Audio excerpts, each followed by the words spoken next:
마태복음 22장 41절에서 46절까지의 말씀을 봉독해 드립니다. 마태복음 22장 41절에서 46절까지의 말씀입니다. 바리새인들이 모였을 때에 예수께서 그들에게 물으시되 너희는 그리스도에 대하여 어떻게 생각하느냐? 네 자손이냐? 대답하되 다윗의 자손이니이다. 가라사대 그러면 다윗이 성령에 감동하여 어찌 그리스도를 주라 칭하여 말하되 주께서 내 주께 이르시되 내가 내 원수를 내 발 아래 둘 때까지 내 우편에 앉았으라 하셨도다 하였느냐? 다윗이 그리스도를 주라 칭하였은즉 어찌 그의 자손이 되겠느냐 하시니 한 말도 능히 대답하는 자가 없고 그날부터 감히 그에게 묻는 자도 없더라. 예수님을 시험하기 위하여 여러 가지 질문을 던졌고 예수님께서 그 우문에 정확한 답으로 저들을 물리치셨습니다. 그리고 이 마지막에 예수님께서 오히려 반문하신 질문입니다. 그리스도가 여기 그리스도라 하는 것은 헬라어 단어고 히브리어로 하면 메시아입니다. 그 오실 메시아가 다윗의 후손이라면 왜 다윗이 그를 주라고 불렀느냐? 시편 110편 말씀을 인용하셨습니다. 아무도 대답을 못하고 그날부터 감히 그에게 묻는 자가 없더라 이렇게 기록되어 있습니다. 이건 저들의 입을 막기 위한 질문만은 아닙니다. 이 질문이 가지는 뜻을 제대로 생각을 해보시면 정말 왜 그럴까 이런 생각을 하셔야 됩니다. 우리 마태복음에도 여러 군데에서 예수님께서 다윗의 후손인 것을 증거하고 있습니다. 예를 들면 마태복음을 시작하는 1장 1절에도 아브라함과 다윗의 자손 예수 그리스도의 족보라 이렇게 시작을 합니다. 여러분 가지신 성경에 세계라 이렇게 되어 있는 그 세계는 계자가 이을 계자입니다. 그래서 족보라는 뜻입니다. 아브라함과 다윗의 후손으로 오시는데 왜 다윗이 그를 주라고 했을까? 이 질문은 예수님께서 구약이 메시아를 다윗의 후손으로 설정해 놓은 이유가 있다 하는 뜻이고 그 뜻을 유대인들은 전혀 이해하지 못했다는 것이 됩니다. 물론 예수님께서는 스스로 다윗의 후손이라고 자신을 지칭하신 적이 없습니다. 그러나 그 두 소경이 예수님을 찾을 때도 다윗의 자손이요 우리를 불쌍히 여기소서 할 때 그 호칭을 수용하셨기 때문에 예수님께서도 당신이 다윗의 후손이라는 표현을 이해하고 용납하고 계셨습니다. 그러나 마태복음 26장 보시면 예수님은 이 다윗의 왕가를 재건하러 오신 분은 아닙니다. 그것보다 훨씬 큽니다. 26장 64절 보시면 예수께서 가라사대 내가 말하였느니라. 그러나 내가 너희에게 이르노니 이후에 인자가 권능의 우편에 앉은 것과 하늘 구름을 타고 오는 것을 너희가 보리라. 이렇게 말씀하셔서 예수님께서 가지시는 완성하셔야 할 왕국은 전 우주적인 왕국이지 이스라엘의 한 왕가를 회복하는 정도는 아닙니다. 그렇다면 이 성경이 왜 예수 그리스도를 다윗의 후손으로 설정을 하며 그럼에도 불구하고 다윗이 그를 주라 부르는 이 기록을 우리에게 부각시키고 있는가 하는 것입니다. 먼저 이 다윗의 후손으로 약속되어 있는 구약의 그 약속의 현장으로 찾아갈 필요가 있습니다. 구약 성경 사무엘 하 7장입니다. 구약 성경 473페이지 사무엘 하 7장 1절 이하의 말씀 좀 길지만 봅시다. 여호와께서 사방의 모든 대적을 파하사 왕으로 궁에 평안히 거하게 하신 때 왕이 선지자 나단에게 이르되 볼지어다 나는 백향목 궁에 거하거늘 하나님의 궤는 휘장 가운데 있도다. 나단이 왕께 고하되 여호와께서 왕과 함께 계시니 무릇 마음에 있는 바를 행하소서. 그 밤에 여호와의 말씀이 나단에게 임하여 가라사대 가서 내 종 다윗에게 말하기를 여호와의 말씀이 네가 나를 위하여 나의 거할 집을 건축하겠느냐. 내가 이스라엘 자손을 애굽에서 인도하여 내던 날부터 오늘날까지 집에 거하지 아니하고 장막과 회막에 거하며 행하였나니 무릇 이스라엘 자손으로 더불어 행하는 곳에서 내가 내 백성 이스라엘을 먹이라고 명한 이스라엘 어느 지파에게 내가 말하기를 너희가 어찌 나를 위하여 백향목 집을 건축하지 아니하였느냐고 말하였느냐. 그러므로 이제 내 종 다윗에게 이처럼 말하라. 만군의 여호와께서 이처럼 말씀하시기를 내가 너를 목장 곧 양을 따르는 데서 취하여 내 백성 이스라엘의 주권자를 삼고 네가 어디를 가든지 내가 너와 함께 있어 네 모든 대적을 네 앞에서 멸하였은즉 세상에서 존귀한 자의 이름같이 네 이름을 존귀케 만들어주리라. 내가 또 내 백성 이스라엘을 위해 한 곳을 정하여 저희를 심고 저희를 자기 곳에 거하여 다시 옮기지 않게 하며 악한 유로 전과 같이 저희를 해하지 못하게 하여 전에 내가 사사를 명하여 내 백성 이스라엘을 다스리던 때와 같지 않게 하고 너를 모든 대적에게서 벗어나 평안케 하리라. 여호와가 또 네게 이르노니 여호와가 너를 위하여 집을 이루고 네 수완이 차서 네 조상들과 함께 잘 때 내가 네 몸에서 날 자식을 네 뒤에 세워 그 나라를 견고케 하리라. 여기 12절 말씀 내가 네 몸에서 날 자식을 네 뒤에 세워 그 나라를 견고케 하리라가 메시아가 다윗의 후손으로 오신다는 예언이요 약속입니다. 여기 그냥 읽으면 다윗의 후손들이 그 왕권을 계속 유지하고 그 나라를 계속 번성케 할 것이라 이렇게 이해할 수도 있습니다. 그러나 이 자식이라는 내 몸에서 날 자식이라는 이 자식은 보통 후손을 가르치는 단어를 쓰지 않고 조금 다른 표현, 씨라는 표현입니다. 우리는 구약에서 이 씨라는 약속이 육신의 후손인 뒤를 이을 자손을 얘기하는 것이 아니라 예수 그리스도를 지칭하고 있는 것을 이미 아브라함의 약속에서 알고 있습니다. 아브라함에게 허락한 자식도 이 단어를 쓰고 있고 지금 여기 다윗에게 약속한 것도 물론 그 내용 속에 다윗의 뒤를 이을 바로 다음 왕 솔로몬과 또 그 뒤를 이을 계속되는 왕들을 약속하고 있습니다마는 궁극적으로 그 후손으로 태어나실 메시아가 그 나라를 견고케 할 것을 약속하고 있습니다. 근데 이 표현은 1차적인 다윗 왕가의 번성과 이스라엘 왕권과 이스라엘이라는 왕국의 그 영원함보다는 훨씬 더 내용이 깊은 것입니다. 왜냐하면 이 약속은 말하자면 그 앞에 하나님께서 나단을 통하여 다윗에게 이 약속을 주시길 때에 그 앞에 설명한 부분들이 그 뒤에 약속을 이해하는데 결정적인 표현이 되기 때문입니다. 그 앞에 있었던 내용은 뭐냐 하면 다윗이 하나님을 위하여 성전을 짓겠다는 마음을 가지자 하나님께서 이렇게 반문하신 겁니다. 내가 언제 너희 보고 나 거할 집을 지으라 한 적이 있느냐. 출애굽부터 이때까지 내가 장막에 거하였으나 너희 보고 내 집을 왜 짓지 않느냐고 어느 지파, 어느 누구에게 내가 그런 요구를 한 적이 있느냐. 이게 앞에 등장을 합니다. 5절 이하에 5절에서 7절까지가 그 내용입니다. 그리고서 8절 이하에 뭐라고 나오느냐 하면 오히려 내가 너를 목장에서 양치기 하는 데서부터 불러내어 너로 왕을 삼고 또 너에게 모든 걸 주지 않았었느냐.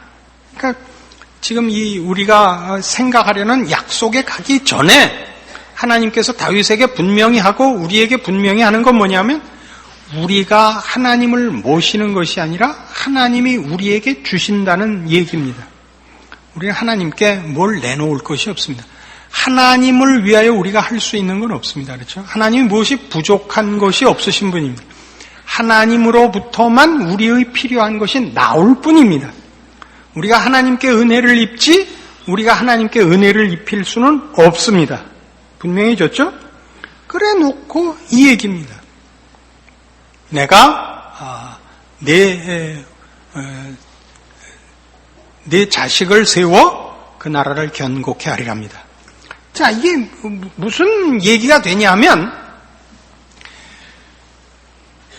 다윗이 이제 왕가를 이루었습니다. 자기네 가문을 왕가로 만들었고 이스라엘이라는 왕국을 세웠습니다. 그러면 왕의 후손들은 조상을 잘 가져서 왕이 되는 거 아닙니까?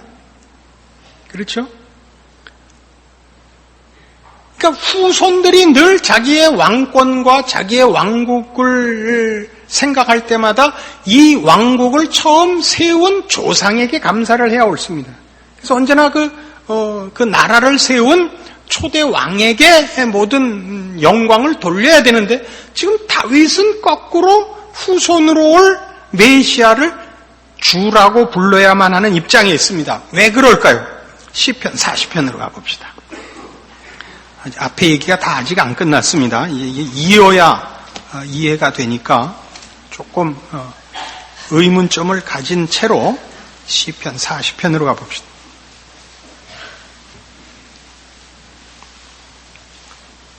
시편 1절 내가 여호와를 기다리고 기다렸더니 귀를 기울이사 나의 부르짖음을 들으셨도다. 나를 기가 막힐 웅덩이와 수렁에서 끌어올리시고 내 발을 반석 위에 두사 내 걸음을 견고케 하셨도다. 새 노래 곧 우리 하나님께 올릴 찬송을 내 입에 두셨으니 많은 사람이 보고 두려워하여 여호와를 의지하리로다.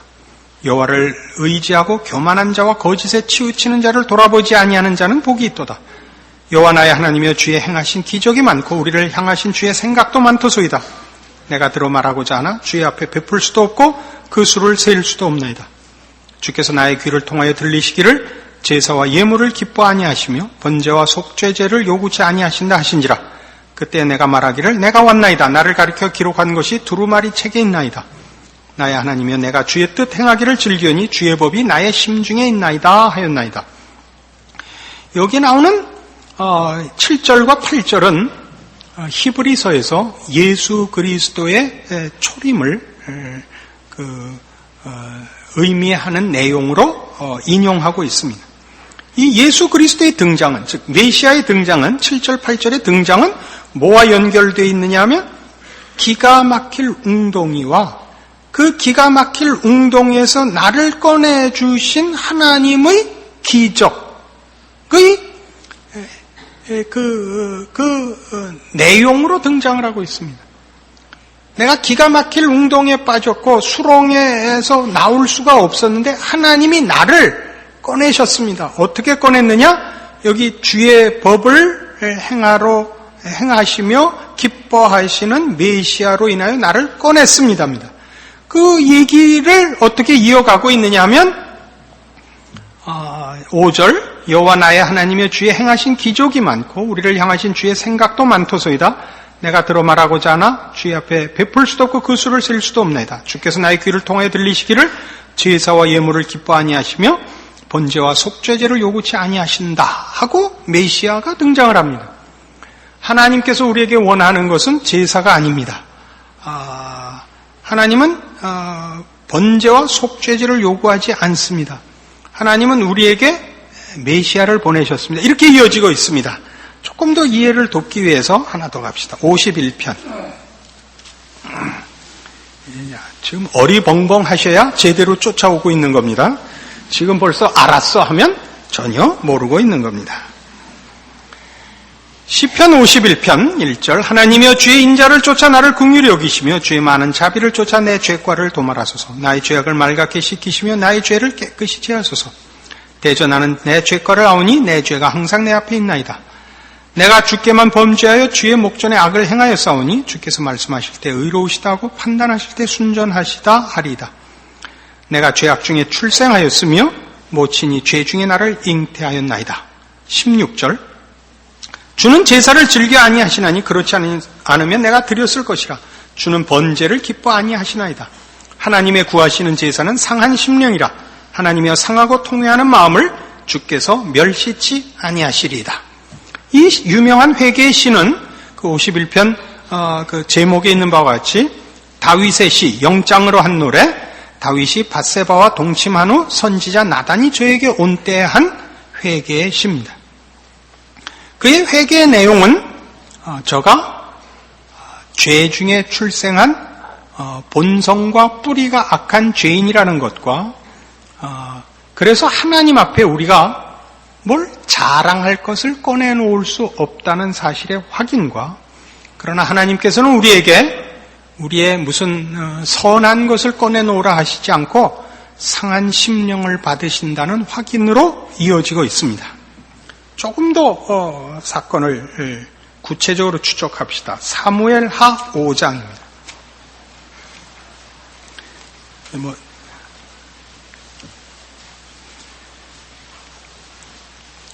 구약성경 470페이지 사무엘하 5장 1절입니다. 이스라엘 모든 지파가 헤브론에 이르러 다윗에게 나와 말하여 가로되 보소서 우리는 왕의 골육이니이다.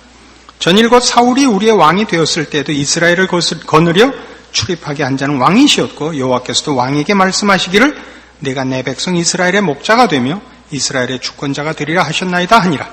이에 이스라엘 모든 장로가 헤브론에 이르러 왕에게 나오매 다윗 왕이 헤브론에서 여호와 앞에서 저희와 언약을 세우매 저희가 다윗에게 기름을 부어 이스라엘 왕을 삼으니라. 다윗이 30세 위에 나아가서 40년을 다스렸을 때 헤브론에서 7년 6개월 동안 유다를 다스렸고 예루살렘에서 33년 동안 온 이스라엘과 유다를 다스렸더라.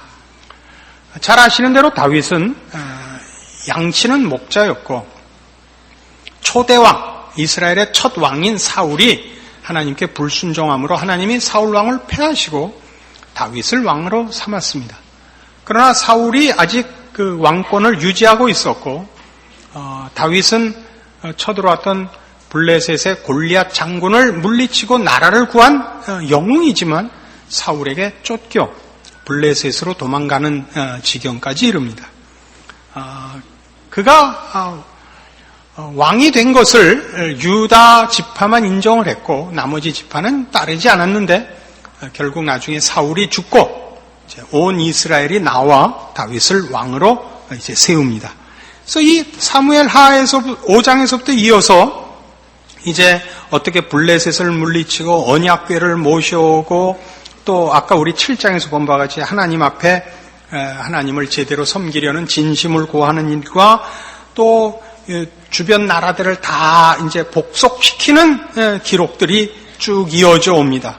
그리고 11장에 이르러 11장에 와보십시다. 해가 돌아와서 왕들의 출전할 때가 되매 다윗이 요압과 그 신복과 온 이스라엘 군대를 보내니 저희가 암몬 자손을 멸하고 랍바를 에워쌌고 다윗은 예루살렘에 그대로 있으니라. 그리고 그 유명한 밧세바 사건을 만납니다.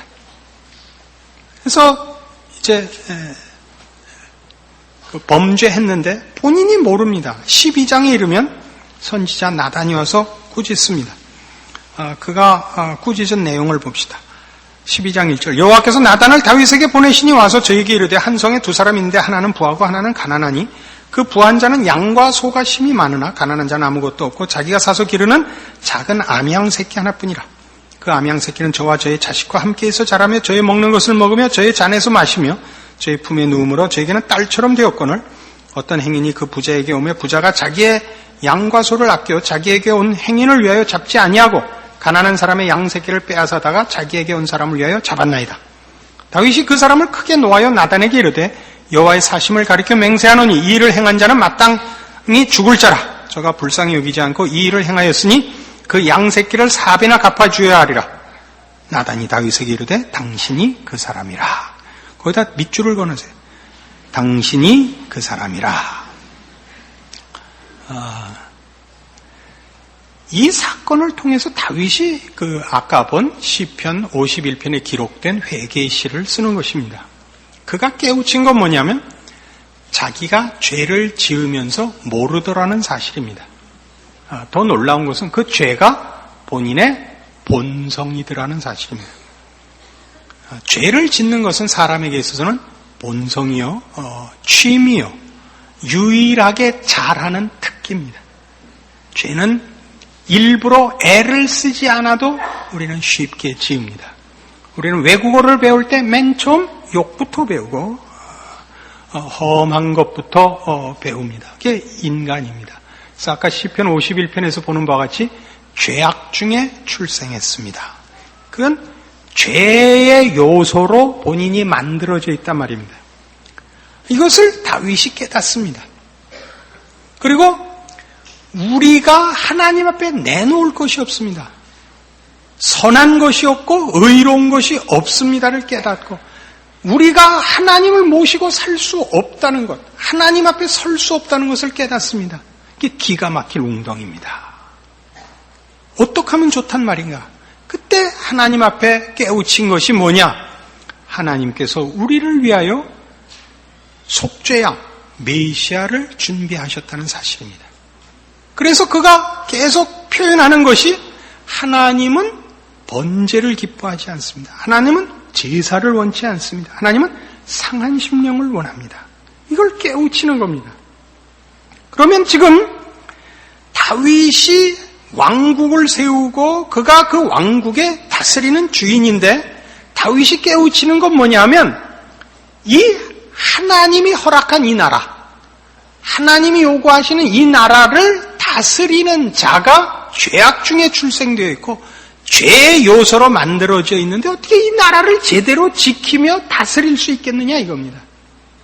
이걸 지키고 다스리기 위해서는 하나님의 원하시는 의와 진리와 거룩과 이런 실력과 내용이 있어야 되는데 그 일을 완성하고 그 일을 가능케 하기 위하여 하나님이 그의 종을 준비하고 계시며 그 종을 통해서만, 그 종은 바로 메시아입니다. 메시아를 통해서만 이 모든 일이 가능하다는 것을 다윗이 이제 깨우칩니다.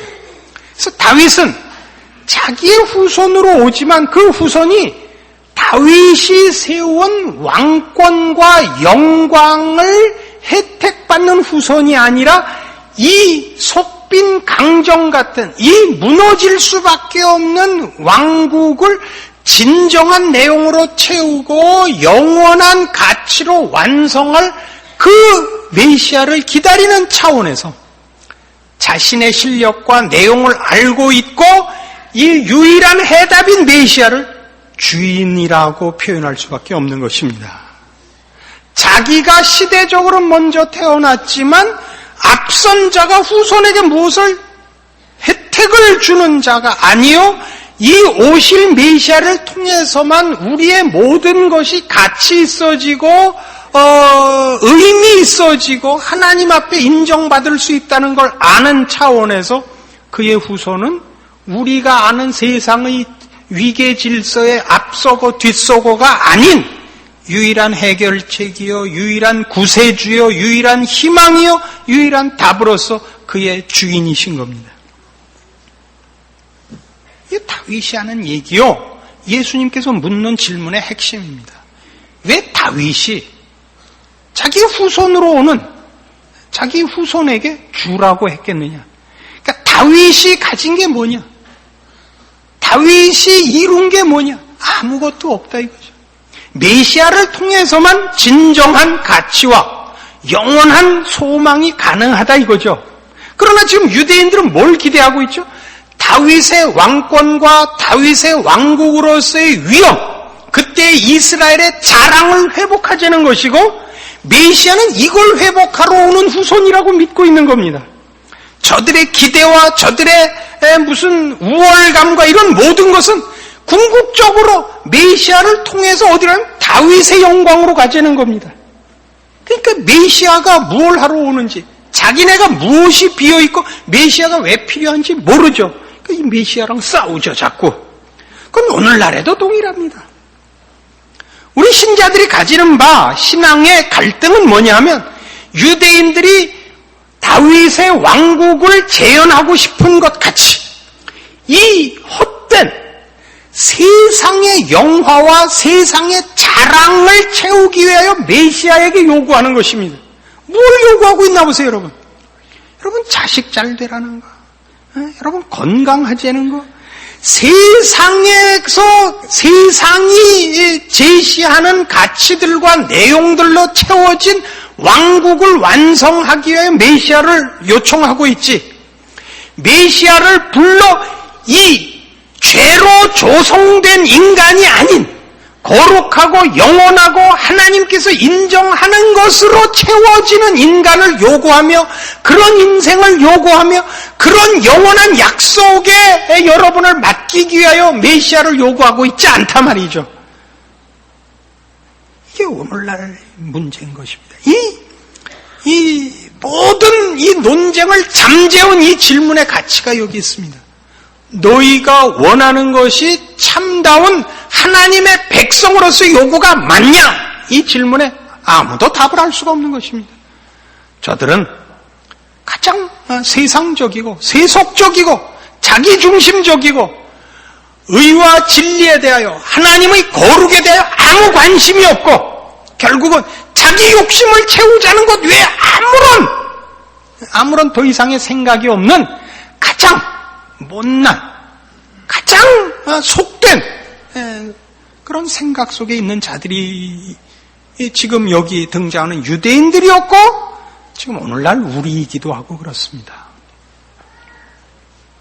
여러분들의 모든 신앙적인 아우성들이 뭔가 보십시오. 왜 쟤는 나만큼 열심히 예수 믿지 않고 신앙생활 하지 않는데 편안하고 내가 더 괴로웁니까? 전부 이거예요. 이만큼 열심히 믿어드렸으면 이 정도는 해주셔야 될 거 아니에요? 왜 안 해주세요? 길을 막고 물어보세요, 이간에. 길을 막았더니 누굴 만났어요? 전부 끼리끼리 모여서 그 아우성뿐이지. 여러분의 신앙이 하나님을 아버지라 부르기에 부끄럽지 않으며 하나님께서 그 아들을 십자가에 못 박아 우리에게 이루시려고 하는 것들과 일치하고 있는가에 대한 감각이 없다고요.